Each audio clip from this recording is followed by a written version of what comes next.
Dr. Jose Antonio, I'm so glad to have you back. Welcome, sir. Thank you. I know it's been a few years since I've been in your show, but I'm looking forward to some fun conversation.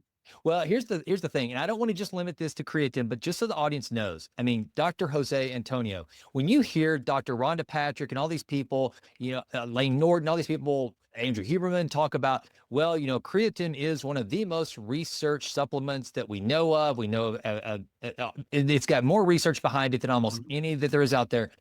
You are one of the pioneers of creatine research, which I think that it's amazing, because when you and I last spoke, that's what I wanted to talk to you about. Is it was finally to the point where creatine was becoming one of those supplements that all of a sudden everyone was saying, you got to have your 5 grams of creatine per day. Now that's even going up. Now you hear more benefits beyond just muscle repair and energy growth. And now it's more along the lines of cognitive health and all these things. So it's been, I thought that it had kind of reached its peak of like people understanding the benefits of creatine when you and I first spoke. And that's why I wanted to get you on, is to better educate me. But now, man, Dr. Antonio, it's only gotten more and more. So I want to talk about that. And then I just want to pick your big brain about just supplementation as a whole. So I'm here for it if you are. Creatine's an interesting story. It's funny, I teach a sports nutrition course at my university. It's Nowhere Southeastern University in South Florida. And one of the things I do is I tell my students, and I will often use historical landmarks rather than saying, 40 years ago or 50 years ago. I'll often say this, I've been taking creatine since Bill Clinton was president. And they'll look at me like, okay, when was that? They have no idea. Right. They're like, Bill Clinton. I mean, if you ask them to name like the last 5 presidents, they'll go like Trump, Biden, Obama, and then they go blank. Yep. It's kind of funny. So then I tell, okay, 1990s, blah, blah, blah. I've been taking it for a long time. If it was harmful, certainly something would have happened to me. But what I find fascinating today is, and you mentioned 2 of them, Rhonda Patrick and Andrew Huberman, individuals that literally had no training in exercise science or sports nutrition, published nothing in exercise science and sports nutrition, but that's all they seem to talk about is exercise science and sports nutrition, which is a good thing because, I always say, if this is what you're really interested in, why did you study what you studied for your PhD? And I've always found that really odd. I mean, I knew way back when my interest was in human performance, ergogenic aids, sports nutrition, things like that. I tell students, I ask very simple questions. I want to know, does A work better than B? That's it. Because oftentimes we have these sort of binary choices. Should I take caffeine or no caffeine? Should I take carbs before I race or no carbs? Or should I take, 60 grams of carbs per hour versus 30 grams? So I like to frame it in simple terms because athletes, and I don't mean just, people who make money, competing. I'm talking about anyone who competes in anything. They don't have an infinite number of choices. They have to decide, what can I do to improve my 5K run time from 24 minutes to 23 minutes and 30 seconds? And to most people, 30 seconds, that's nothing. No, 30 seconds to someone who trains is a lot. So I try to come at it from that perspective. Now, what's interesting about creatine, it's basically mainstream now. Mm-hmm. And one of my good friends, Darren Candow, he probably does more creatine research than anybody. He's up in Canada. He's the one, I had a conversation with him a ways ago.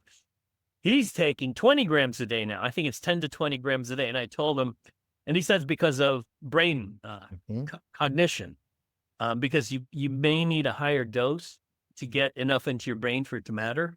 And I always, frame the question this way. Okay, I do not want to take 10 to 20 grams because I am so used to taking my 3 to 5 grams every day since Bill Clinton was president, right? And to me, I'm like, okay, I've been doing this for 30, 40 years, roughly. Shouldn't that be a long enough time to get it into the brain? Now, obviously, no one knows the answer because no one's going to do a 30-year randomized controlled trial, okay? And I think when we're getting sort of into the nuances of science, and I think this is where I get frustrated with other scientists because they will say something to the effect of, Well, there's not really any hardcore data showing that creatine improves cognition. There's some studies that suggest it, but we just don't have enough data. And my response to that is always, but what's the downside? Is there a downside to taking a lot of creatine? No. Could it possibly help your brain? Yes. Are you going to wait for 30 more studies before you take it? I mean, what fool looks at the world that way? Well, I'm going to, before I do this, I'm going to wait for 50 randomized controlled trials. And one of the examples I use, I mean, this sort of is going into drugs. I ask people, if you're what I call the science purist, you need all of these RCTs or randomized controlled trials. The question I always ask them is sort of time travel back to 1960s and 1970s. And I don't know if you followed bodybuilding back, the old timers in the 1970s, Franco Columbo, Arnold Schwarzenegger, Lou Ferrigno, those guys, Dave Draper. Heck yeah. Someone asked you, if you took the anabolic steroids, would it help increase muscle hypertrophy? Are you going to say, well, I think I need 50 more RCTs before I'd say yes? Sometimes you have to rely on what you see with your eyeballs. Sometimes you have to rely on what people have been doing for years. I mean, there's another analogy is the one where, high intensity interval training versus long, slow distance or zone 2 training. It's such a bizarre argument that if you look at people who compete in running, they do both.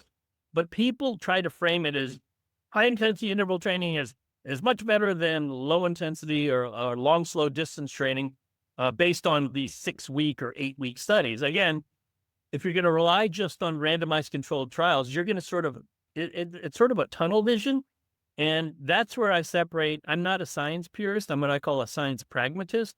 It's like, okay, I like the RCTs. I love randomized controlled trials, but also I will look at what people are doing because if something is working for someone consistently, there's something going on there.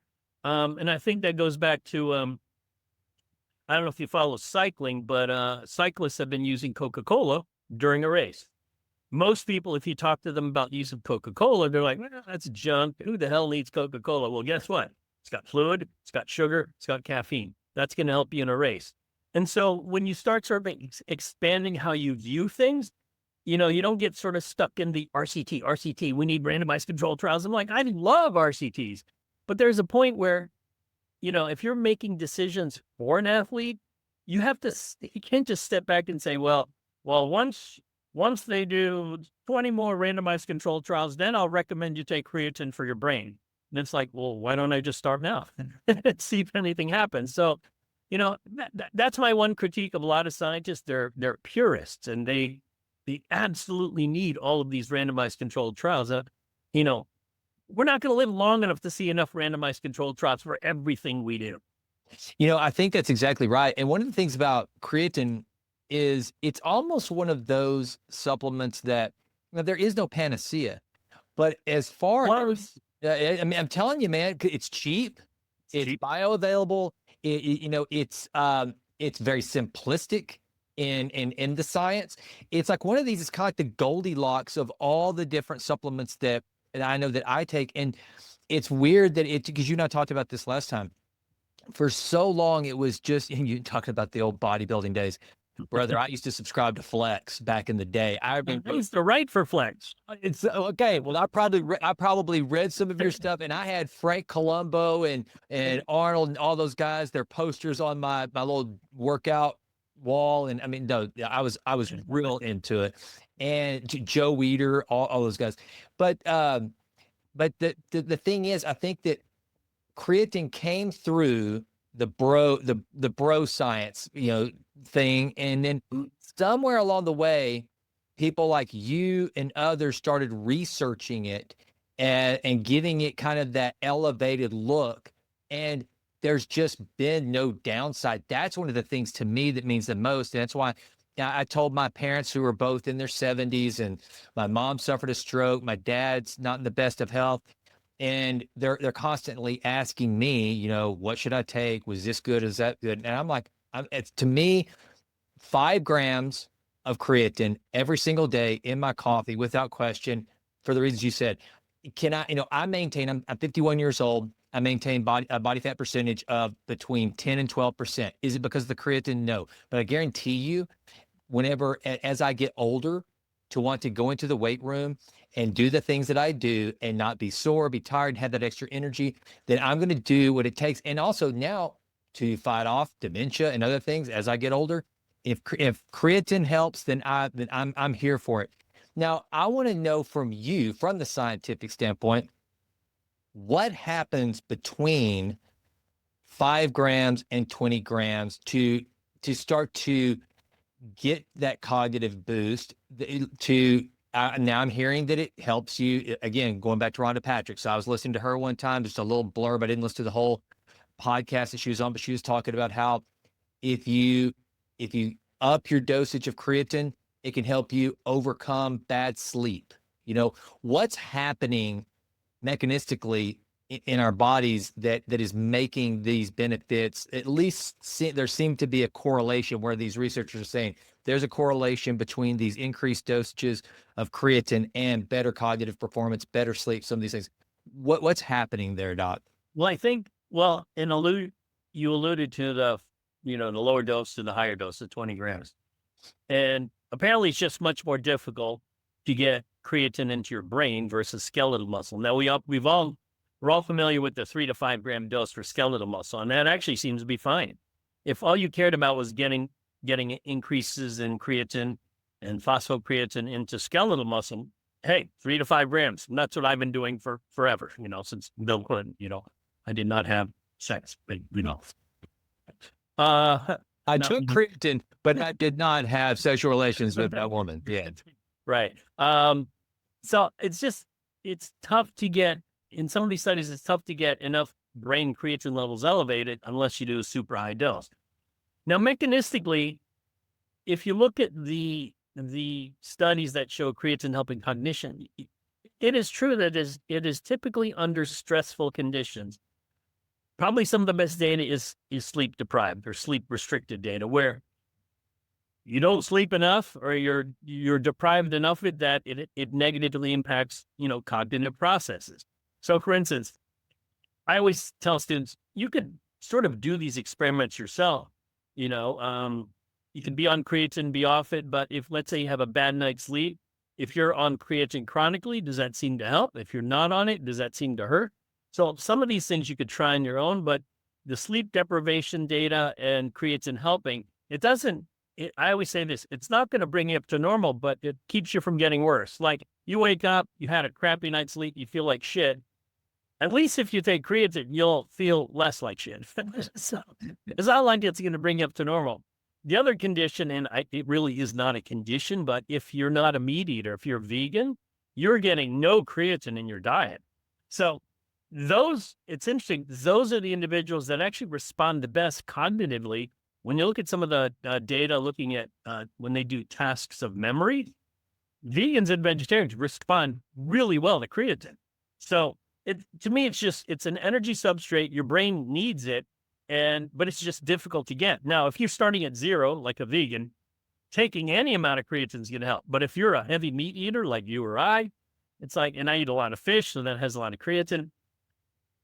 I've been told you really should up your creatine intake to get to the brain because, sure, you eat a lot of fish, you take your 3 to 5 grams a day, maybe you need 10 more grams. And again, that's not a behavior I'm willing to do because I know I won't stick to it because I'm so used to my routine of taking, and I take capsules. I don't use powder. So I take capsules that are roughly 3 to 5 grams a day. But it serves as energy substrate for your brain. So to me, that's kind of the simplest explanation. But the data does show that it's primarily under stressful conditions that it'll help cognition, which, let's face it, a lot of what we do is under stressful conditions. And, I tell students, hey, final exam week, I'm sure you're stressed, probably undersleep, you're not getting enough sleep. If you were on creatine the entire semester, like I told you, you'd probably be better off.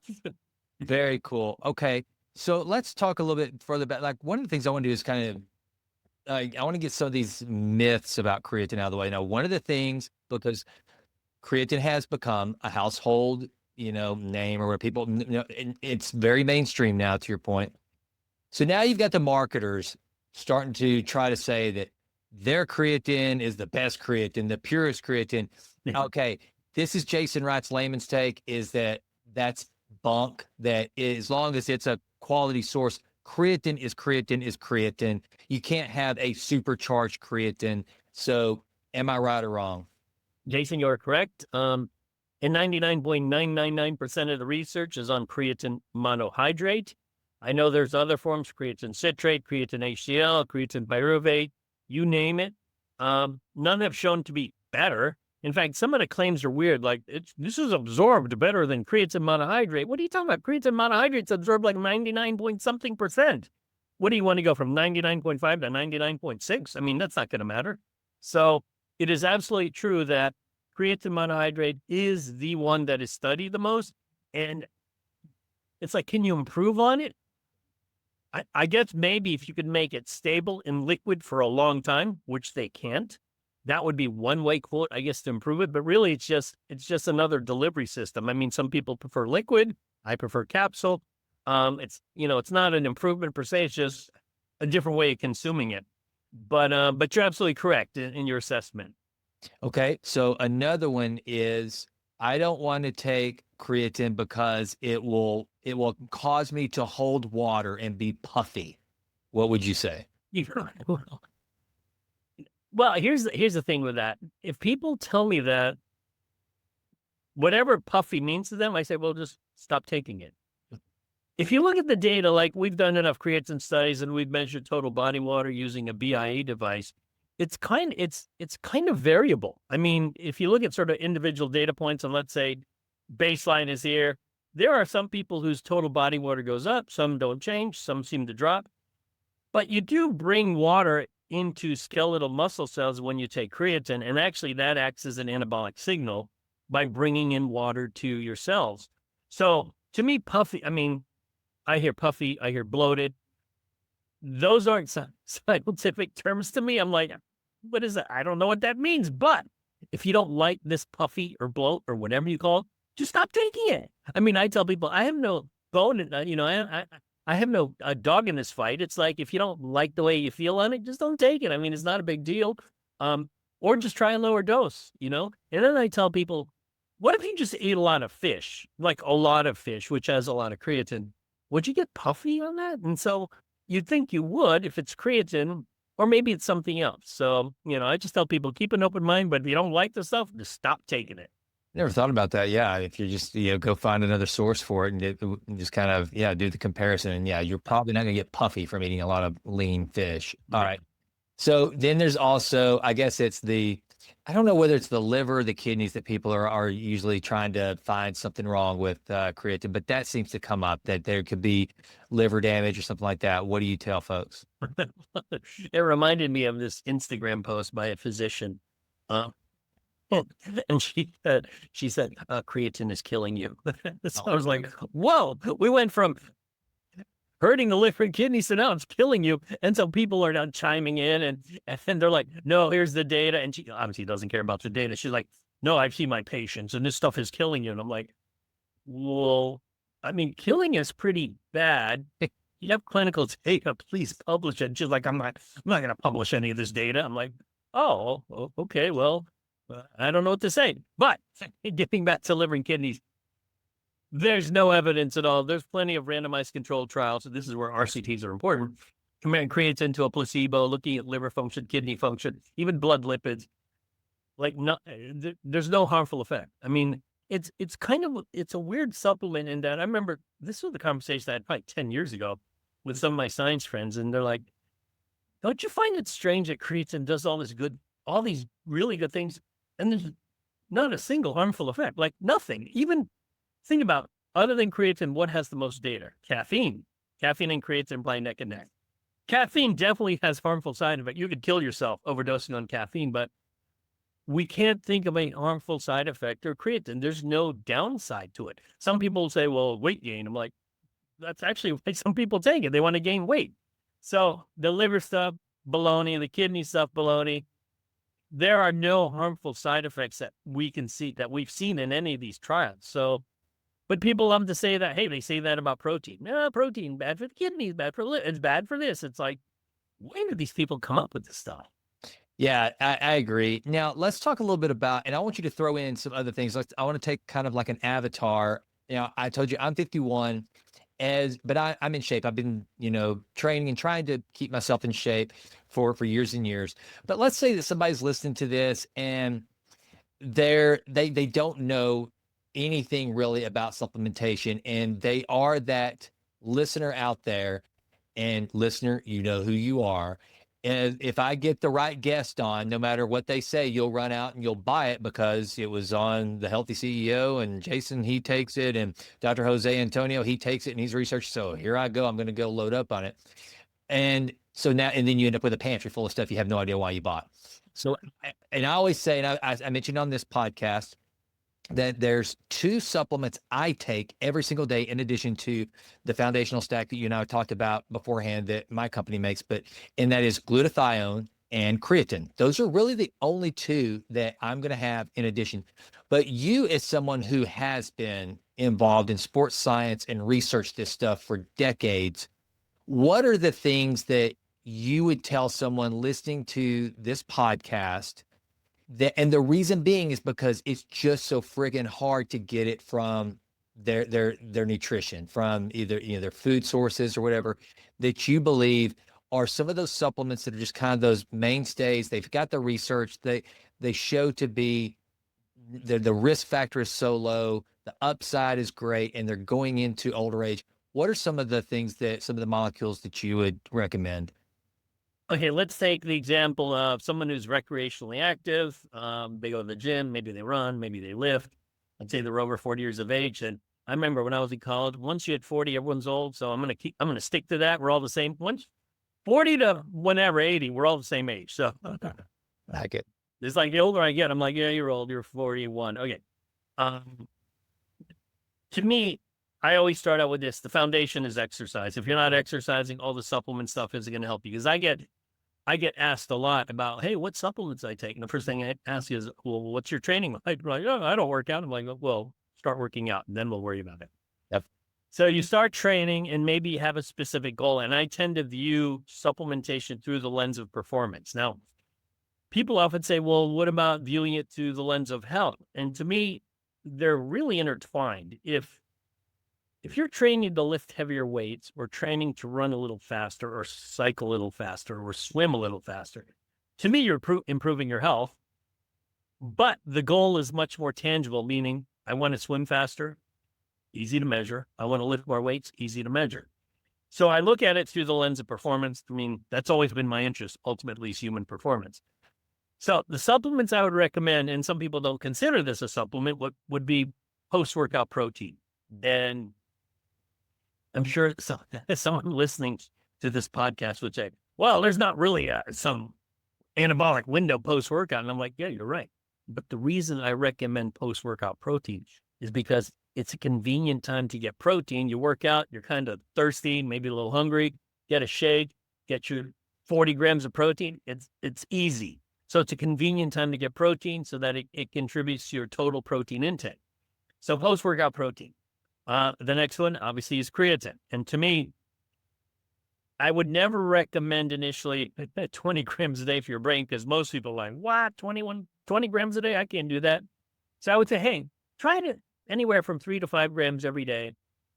Decide if you want powders, if you want capsules, maybe gummies. There's a few good gummies out there.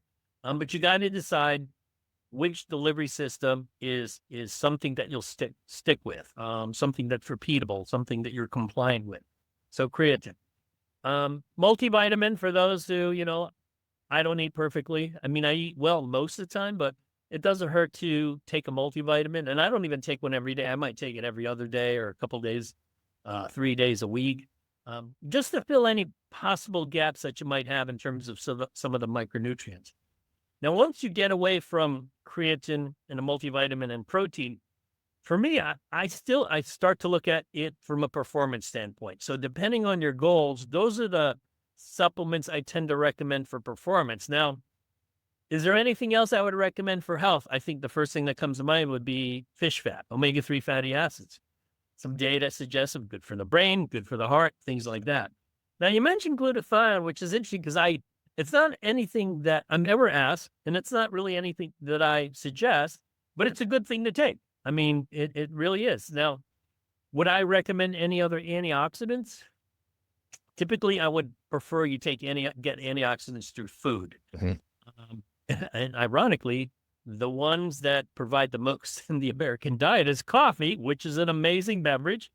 Plenty of data to show consuming coffee decreases the risk of various cancers. It's one of the healthiest beverages, and it's always been struck as odd to me when people say, "I'm going to go off coffee for the next 30 to 60 days." I'm like, why? Why? What are you accomplishing? A lot of it is to show, hey, I have willpower. I don't need caffeine. Well, coffee is more than caffeine. Coffee has a lot of things that are good for you.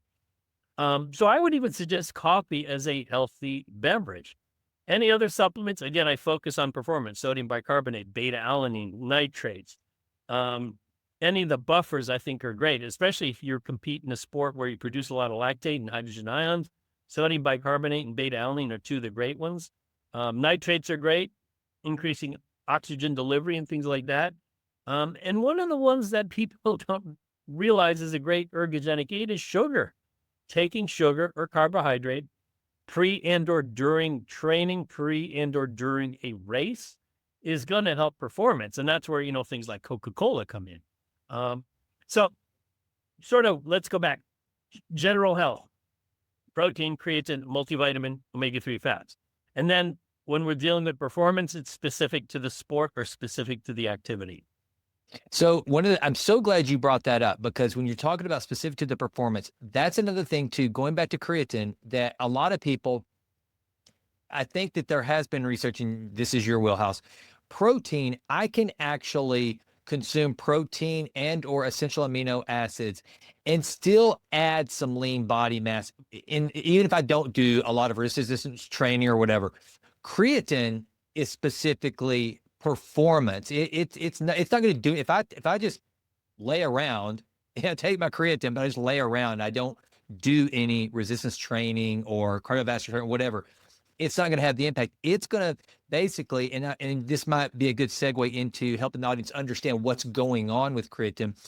It's going to help me perform better and then yield the results that I want: better lean body mass, better recovery, that sort of thing. And do I have that right? The lean body mass gains for creatine are actually quite modest. I mean, you're not going to it's not like taking anabolic steroids. Right. I mean, you can get a couple kilo increase, but you're right. It does help you train harder. And that's where in the long run, it could help you gain skeletal muscle mass or lean body mass. But another reason to take it, there's data to show it helps you recover. It might diminish delayed onset muscle soreness. And, from a performance standpoint or any standpoint, actually, there's not really a value to being sore. Although a lot of guys, particularly if they're training for hypertrophy, they like the feeling of being sore, but it really doesn't. You don't need to be sore. You don't need to feel soreness. So creatine can help diminish that, as can protein. Now it's funny, you bring up essential amino acids. Gram for gram, essential amino acids are more anabolic than whole protein. So if you wanted 20 grams of whey protein, you could do 10 grams of essential amino acids. The challenge with EAAs or essential amino acids is the flavoring, and clearly whole protein tastes better than essential amino acids. Now, there are some people who don't care about flavor. I mean, they're like, whatever, if it works, I'm taking it, and I don't need as high a dose. It's not as thick, like, drinking a whey protein shake is thick. Essential amino acids aren't. You mix it with water, it's kind of a watery drink, to be honest. So, but in a way, essential amino acids are sort of the forgotten stepchild of supplements because it actually works quite well. It's just a flavoring issue. And with the way food science is going now, everything tastes good. This isn't the 1970s when if it tasted bad, that meant it worked. Now it's like, it better taste good because I am not going to take it if it tastes bad. So No, that's exactly right. It's one of the challenges we have, because I told you we put it in our foundational stack. It's kind of that third bolt on is the essential amino acids. And yeah, you're either going to, the powder one that I take is like a berry flavor from Keon, which is Ben Greenfield's company. And it's kind of like I don't know, man. It's terrible. It's the best tasting. It's kind of like kind of like being the I don't know, the tallest short person at the circus. It's like not it's just not that great. But and then if you're going to take it in a capsule form, you've got like Body Health, who sells a crap ton of essential amino acids, but those are chalky, and and you have to take so many of them. I think that's what turns people off, and it's one of the things, ours are vegan capsules, but you've got to take 6 at a time, and really to get the benefit, you want to take them 3 times a day. I will say this, let's land on this a little bit, because a lot of people think this is a claim that's too good to be true.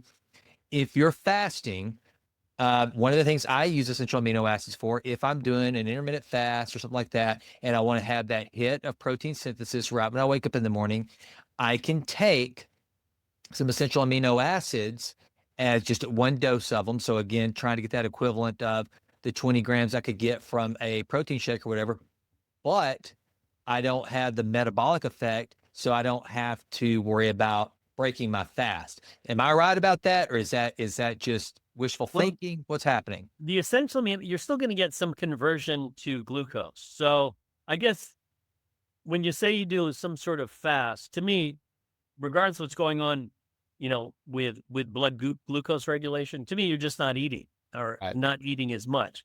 So it doesn't really, to me, taking the EAAs makes sense from a skeletal muscle preservation point of view. Yeah. Because you certainly, if you're undergoing, it's like some people will do a 2-day fast or whatnot, you don't want to lose any skeletal muscle, mainly because it's just hard to get.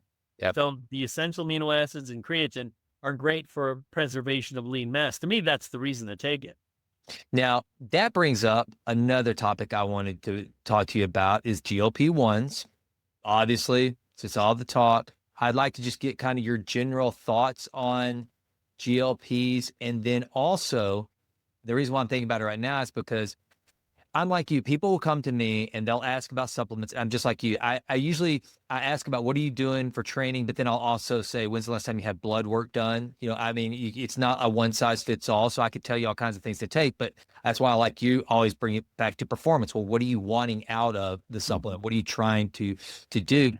Well, one of the things that obviously has been popular, and my wife, we own a retail business here in Tyler, so a lot of the moms come in that are either on GLP-1s or thinking about it, and you can tell when they are, because a lot of them, they get emaciated, they age really fast, and so they'll ask me questions because they know that I do this stuff, and I'll say, well, you really need to make sure that you're getting the nutrients you need, because what you've done is you've just completely crushed your appetite, and so yeah, you're losing weight, but you're also losing lean body mass. And by the way, I'm not going to ask, I know no man's supposed to ask woman her age, but I'm pretty sure you're around 45 or 50. So adding lean body mass is even more challenging for you.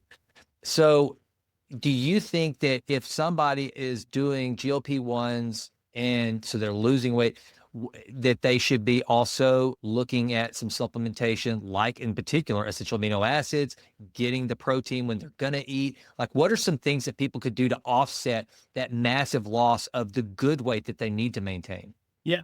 I've looked at some of the GLP-1 data, and it differs between drugs, and I can't recall the exact names of these drugs, because now there's so many of these peptides.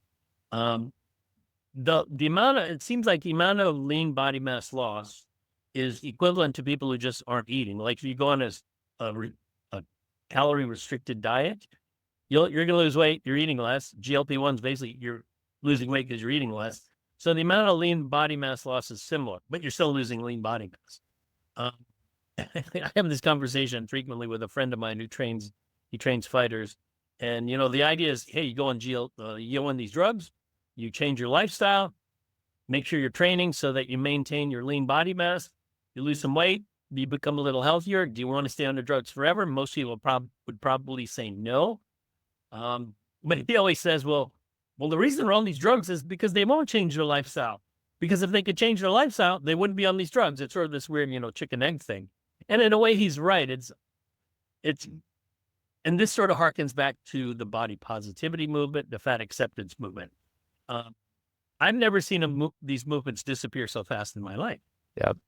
On Instagram, I recall it because I'll follow people. I'll just read what they write. And body positivity was very popular probably over the last decade, maybe. I mean, I'm so old now, I can't remember how long this stuff's been going on. And I always found it odd that it was only women talking to other women. Guys never said, hey, buddy, you're fat, but, be positive about it. I mean, guys will tell other guys, you know what, you're getting a little fat. Maybe you should stop drinking beer. Right. We're honest about it. But the body positivity movement it disappeared once these GLP-1 drugs came. It's like, whoa, what happened to all these body positivity people? So I think these drugs are just another tool that people have a difficulty, whether it's controlling their appetite, losing weight, whatever, to help them lose weight, because there is a cardiovascular benefit to just losing weight. Because, if you're just heavy, heavy people don't live long. I mean, that's just a fact. Even heavy muscular people don't live long. So you can't carry a lot of mass. So that's a plus.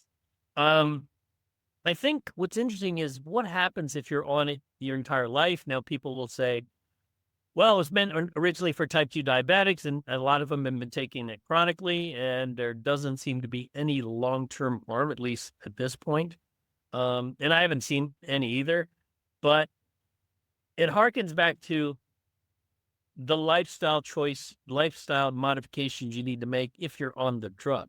I have relatives who are on the drug, and it's interesting watching in real life, relatives who are on it, who are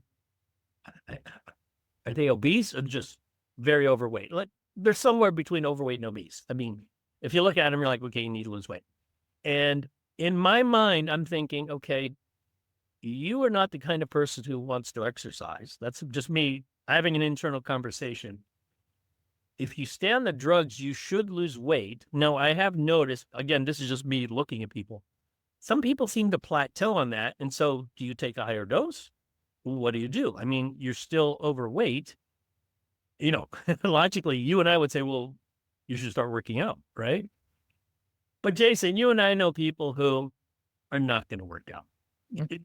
They just won't. And it's one of those things where, and I don't know how old you were when you started training. I started exercising, training, because I did martial arts as a kid when I was 10 years old, and I've not missed more than a couple of weeks because I had the flu or something. So for 50 years, I've been training. Me looking at the way people behave, if you start exercising when you're an adult, you tend to go off and on it. And that's just me looking. It's like, okay, well, you started late. You never really built that habit as a kid and as a teenager. So do I expect a 30-year-old overweight female or male to start working out when they never did ever before? And sadly, the answer I tell myself is no, they're not going to. So what's the trade-off? The trade-off is, okay, at least you'll lose weight, and that decreases cardiovascular disease risk, because the alternative is you'll just keep gaining weight. So it's not a perfect solution. I always say there are no perfect solutions. There are only trade-offs. So to me, it's a fair trade-off. It's like, just lose the weight, because that at least takes care of some other issues related to health. Yeah, I could not agree more. And it is one of those things. That's what I try to tell people too. Don't overthink it. If you've never done it, to your point, I'm like you. I hate to be cynical, but I'm like, if you've never done it, you're probably not going to. So just go for a walk. Get up and walk. There's so much, that you can do that is so low stakes, so little effort required just to move your body. I had a relative that is now in a very, very bad shape after a stroke, and but due to high blood pressure and hypertension.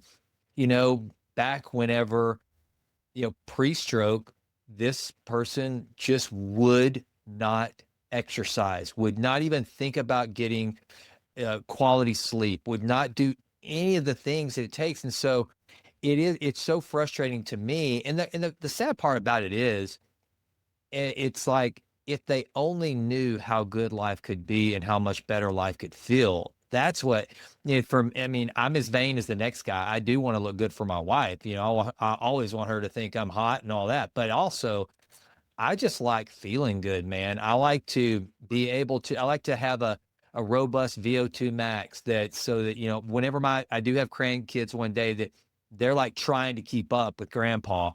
And it's a shame that there's so few people that will just take hold of that. And now the GLP-1s, and that's what I like. That's where I try to be optimistic. It's like, okay, if someone has just been, metabolically challenged their whole life. And this gets them to a state where they feel good about going to the gym or they feel good about going out on walks.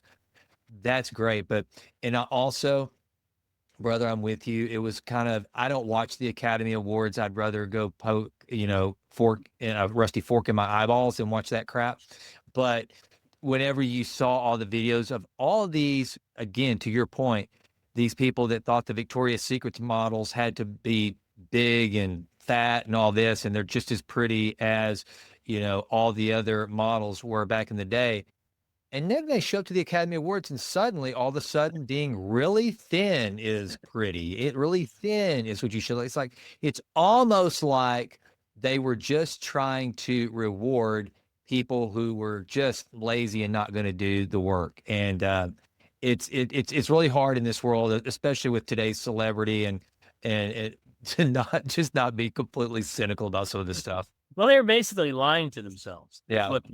They're trying to convince themselves that, the overweight condition is a good thing, you should celebrate it and things like that, when in fact, they probably were quite unhappy. That's why they went on these drugs. So, yeah, it's interesting that you and I know how good we feel when we exercise, when we train. There are people who have no idea what that feels like. That's what's really strange. And I remember my daughter, I remember when they were little, one of the things we made them do is exercise. We actually said, you're working out. And so now they actually exercise regularly. So the habits were ingrained. But I remember one of my daughters, my God, she was grumpy and she did not want to work out. And then one day, I think my wife told me this, it clicked. In high school, she said, wow, I feel better when I work out. And so, he said, I told you eventually it would click. It might have taken 6 years. Yeah. Eventually she made the connection like, wow, I feel better. And so there are people who have no idea what that feels like. And it's like, and in fact, when you think about it, if 70% of the population is either overweight or obese, they have no idea what that feels like, which is, to me, that's a shame. I mean, that's really sad. Yeah. And it's like, to me, the health issue, it's like, okay, I'm glad that you think you look good, whatever. You can keep telling yourself all that. I don't care. All I care about is what my wife looks like. And I think she's beautiful. You do you, but don't try to lie to me and tell me that your blood work's beautiful. Don't try to tell me that your A1C is beautiful whenever you're bumping up against type 2 diabetes. There's more to this than just the vanity aspect of you wanting people to say you look good so that and you're just slowly killing yourself. And to your point earlier, yeah, I've never seen a fat 90-year-old ever. And I don't think we ever will. Hey there, folks. Today's sponsor is Authentic Health. You can find them at shopauthentic.health.com. These are the creators of the foundational stack, which includes your essential nutrients, essential fats, and essential amino acids. This stack was developed for patients by physicians Gus Vickery and Dr. Troy Jackson. They had seen so many patients, and after thousands of blood panels, they noticed there was a strong universal correlation in deficiencies. And so what they created was the Authentic Health stack of essential fats, essential nutrients, and essential amino acids. And you can get 10% off just by going to shopauthentic.health.com. Use promo code Jason for your 10% discount. This is the stack that I take every single day. No compromise. I brush my teeth, I take a shower, I brush my hair, and I take my foundational stack from Authentic Health. Full disclaimer, I am an investor in the company, but that's because I believe in it so much. That's why I have put my money where my mouth is, and then I put the supplements where my mouth is. That sounded weird, but you get it. Check it out, shopauthentic.health.com. Now, back to the show. Well, you know what's funny? I've never seen a muscular 90-year-old, meaning like heavily muscle.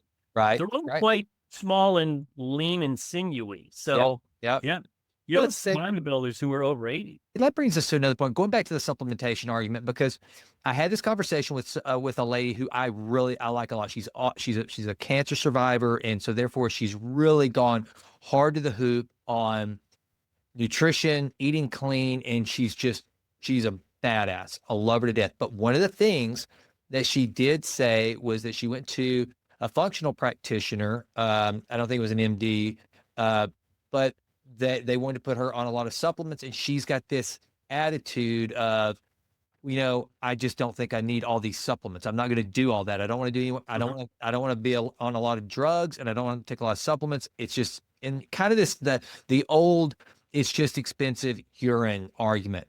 Right. You are a scientist, a researcher. You looked at this stuff for years and years. What do you tell that person that says, yeah, no, I'm not going to take supplements because I think they're just going to cause me, I'm just going to piss it out. It's not going to have any impact on me. What do you say to those folks, Doc? Well, I mean, those are a lot of people Mhm. that would say that.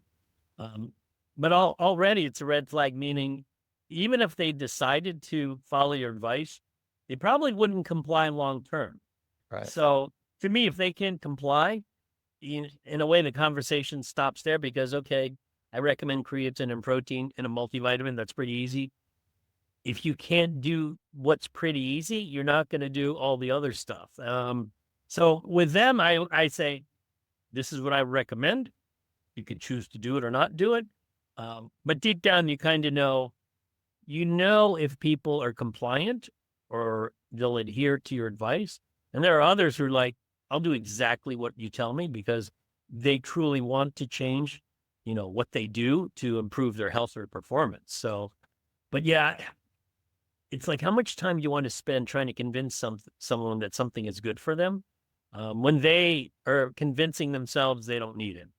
That's why I'm probably the worst supplement salesperson in the world, even though I have this company that I own now. I'm like, whenever I do get in the conversation, people that generally want to understand why we did this and why we did that and why the essential nutrients are important and going to your point, the essential fats.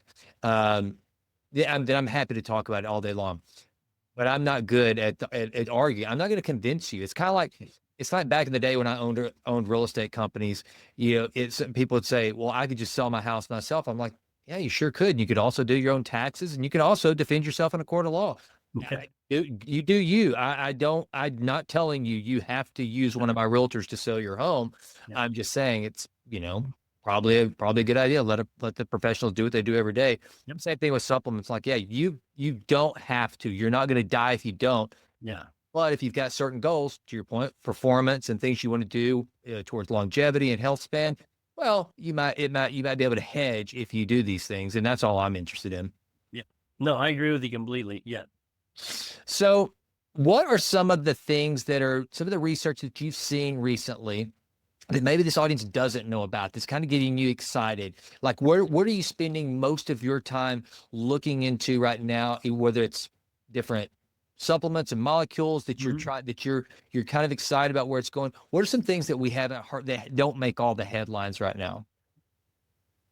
What myself and my research team, we've done several of these studies. Let me sort of summarize them quick. One, we've done a lot of studies comparing energy drinks to these equivalent amount of caffeine. So let's say there's an energy drink that has 200 milligrams of caffeine and it has all these other ingredients. We'll compare it to just 200 milligrams of caffeine. And after doing about, I'd say, a dozen of these, we found that caffeine is 99% of the effects of energy drinks. So, Oh, wow. That's good. That's good stuff. I'm glad I have the question. yes. So when I tell people, buy an energy drink based on flavor, meaning you're going to drink it, it's going to help you. But again, it's mostly the caffeine. We've also done a bit on a ketone called beta-hydroxybutyrate. Oh, sure. BHB. Actually just finished. We've done 2 randomized controlled trials. And it's an interesting molecule because there's a D isomer and an L isomer. So LBHB, DBHB. You don't have to do the chemistry, just know they're slightly structurally different.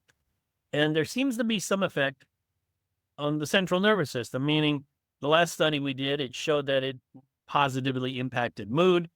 It might have an effect on, we measured grip strength, and it seemed to have an effect on grip strength, meaning helping motor unit recruitment. So there's something going on there. I mean, there's not many studies on it, specifically when it comes to performance and healthy people. So beta-hydroxybutyrate, you're probably going to see a lot more of that come out because I never did any ketone supplement studies until BHB. So So those are the two main things we've been working on. I'm actually doing an essential amino acid study in the fall, as well as a creatine study, but it's going to be a little different. I want you to sort of pay attention. We're looking at something quite different. We're collaborating with a optometrist at the university, and he has a device that can measure how your eyes track an object. So who's that important for? Baseball players. There's a ball coming at 100 miles an hour. Fighters, there's a punch coming. You got to be able to track objects in space. So the first question I asked is, wait a minute. If you look at the muscles of the eye, I don't know how much anatomy you have, but those are skeletal muscles. You have superior, the lateral rectus, medial rectus, superior, inferior, and then you have the obliques. It moves your eyeball in multiple directions. If you take creatine, it goes into muscle, but those are muscles. Does it affect eye tracking? Because eye tracking not just is muscle, but it's also central nervous system. Okay, now you're dealing with two things. You're dealing with the brain, you're dealing with eye muscles. Would a lower dose of creatine help you track an object? Because again, muscle. And would a higher dose, meaning to get enough into the brain, let's say 10 to 20 grams, would that help it even more? And to me, this is so interesting because no one's bothered to look at the eye muscles. That if it does, that has implications for every sport in which you track an object. So what would other sports? Volleyball, you got to track that ball coming at you. Sure. Any sport where there's a ball that's moving or an object moving fast, my God, that would be another reason to take creatine. Now, obviously, we got to wait for the data because it's hard. I mean, not many labs have an eye tracking device that eye doctors use. So we're doing that this fall. You'll have to get me on the show maybe next year so I could talk about it, because that actually is the one project I'm like, wow, this could be super cool if we find something in terms of eye tracking, because nobody, and believe me, I'm not some eyeball expert, but nobody in exercise science is looking at the eyes, the eye muscles. So I'm like, this is really cool. So that one I'm excited about. That's huge. And I would think that, especially right now with all the pickleball players that there are out there, and older people are playing pickleball to a great degree, I would think that there would be a lot of, kind of test subjects there to kind of gauge improvement, because they're at a certain age where there's probably those muscles slowed down. And then they start playing pickleball, and then you start dosing them with creatine to see. Yeah, that's freaking cool. Well, the first study we're doing is we're comparing college controls, so just regular healthy young people, to fighters. And we want to see if fighters track objects better than just healthy college students. Because you would think, well, they must be able to track objects better because they're always looking at feet and hands and heads and things like that. Or, interestingly, maybe they don't. Who the hell knows? I mean, maybe tracking a punch or a kick is different than artificially tracking an object that's part of a device. Right. There's that specificity. It's sort of like, at the NFL Combine, we do the 40-yard dash, and look how fast he is. Oh, but when they get on the field, they don't know what the hell they're doing. It's put out of mistakes. But still, no one's done it yet. So I'm guessing fighters, baseball players are better than people who don't play those sports.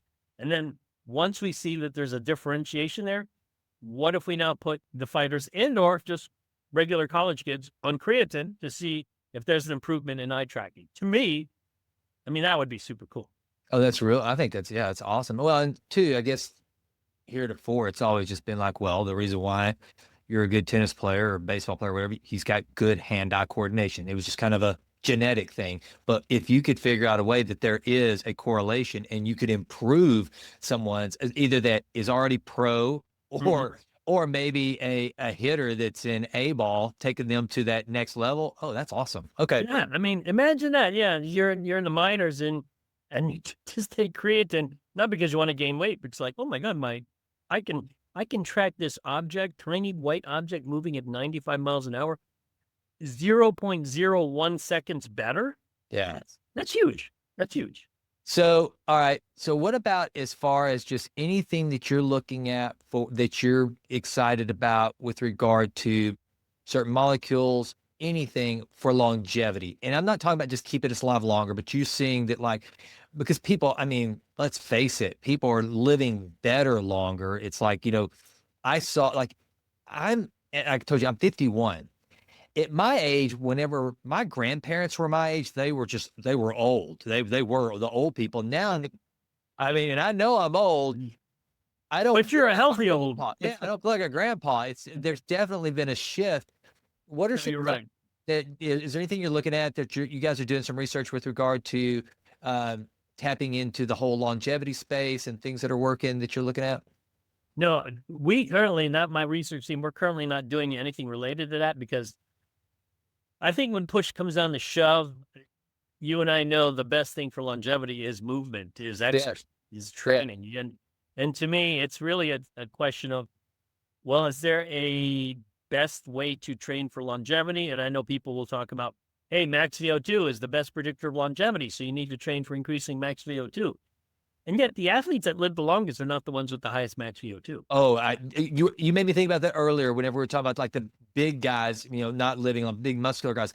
Man, you look at these ultra endurance athletes that do these long, just body crushing races, or even like I think it was what the guys that ride in the Tour de France and stuff, these cyclists that just have these hearts that beat like freaking, watermelons. They don't generally live to be terribly, terribly old because I think it's just their endothelial health suffers and everything else. That's one of the things I started ratcheting back was I want to obviously maintain certain body fat percentage. I do watch my VO2 max, but it doesn't have to be crazy. I used to try to, go for all the volume I could. So I was crushing my Peloton, zone 5 rides, 6 days a week. And so now it's no, chill out, and lower your stress levels, those sorts of things. Cause I think that's where people miss the point. It's just not a all in, it doesn't work that way.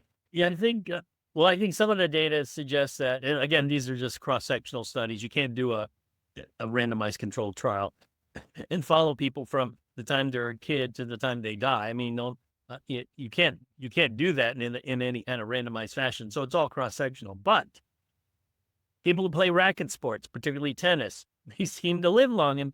And there is a cardiovascular aspect to tennis. I mean, it's start, stop, start, stop. But I think what makes tennis different, and I would even put a sport like surfing in there, is that it's cognitively challenging. Agree. You're not just like on a bike. Well, biking is more skill-based. There's more skill in that than running. But running basically you don't need skill.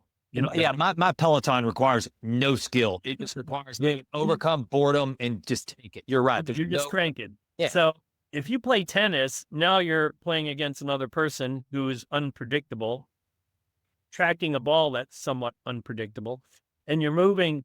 And it's interesting that if you can teach yourself to locomote, run forward, run backward, run laterally, and I'll be honest, I have not been the best in this. In fact, I was telling my wife the other day, I said, I need to start training something laterally because everything I do is in the freaking sagittal plane. Yeah. I lift weights, same thing. I paddle, same plane.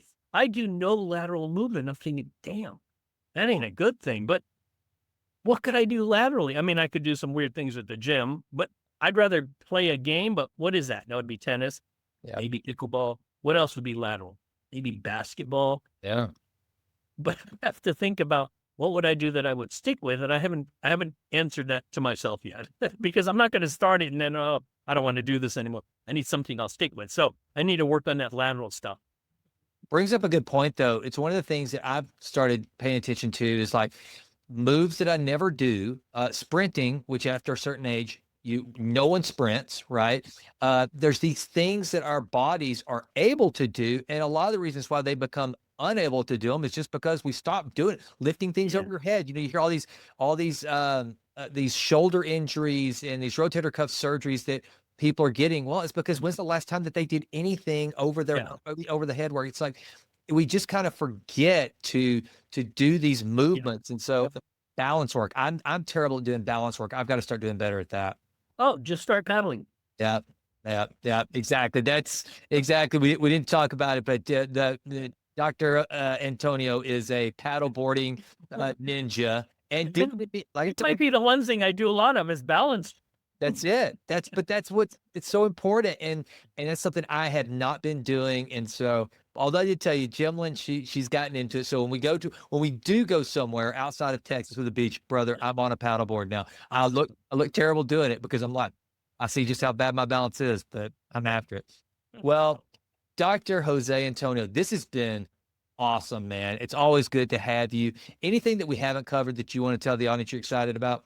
Well, I want you to show up at Fort Lauderdale Beach, I'm there. June 17, 18, 19. It is the 23rd annual ISSN, International Society of Sports Nutrition Conference. And I'm telling you, it's not just a bunch of science nerds. It's a bunch of science nerds who are in shape. And in fact, one of my friends, it was the first time she'd ever been to ISSN, because she'd been to like sports medicine or whatnot. And she's like, it should be ISJS, not ISSN, International Society of Jack Scientists. I love it. Like, everyone's in shape here. It's really strange. So, but you should go. I'll have a registration badge waiting for you. So make sure you come say hi. Well, I tell you what, and what we'll do is whenever I get there, we'll plan on like having some conversations. We'll have a special road show of the podcast. That would be a lot of fun. That'd be fun. And I can even tell you who to interview. They'll give you nice little 15 to 30 second sound bites. Perfect. Yeah. Perfect. Well, this has been a blast. Dr. Antonio, thank you so much for coming on the show. I appreciate you, brother. Hey, thanks, Jason. Appreciate it. All right. The content provided in this podcast, The Healthy CEO, is for informational and educational purposes only and is not intended as a substitute for professional medical advice, diagnosis, or treatment. Always seek the advice of your physician or other qualified health provider with any questions you may have regarding a medical condition. The opinions expressed by our hosts and guests are their own and do not necessarily reflect the views of the Healthy CEO. Any information provided by our hosts or guests, including any physicians who may appear on the podcast, is solely for informational purposes and does not create any doctor-patient relationship. Listeners are advised to consult with their healthcare providers before making any changes to their health routines. The Healthy CEO and its affiliates assume no responsibility or liability for any consequence resulting directly or indirectly from any action or inaction you take based on the information provided in this podcast.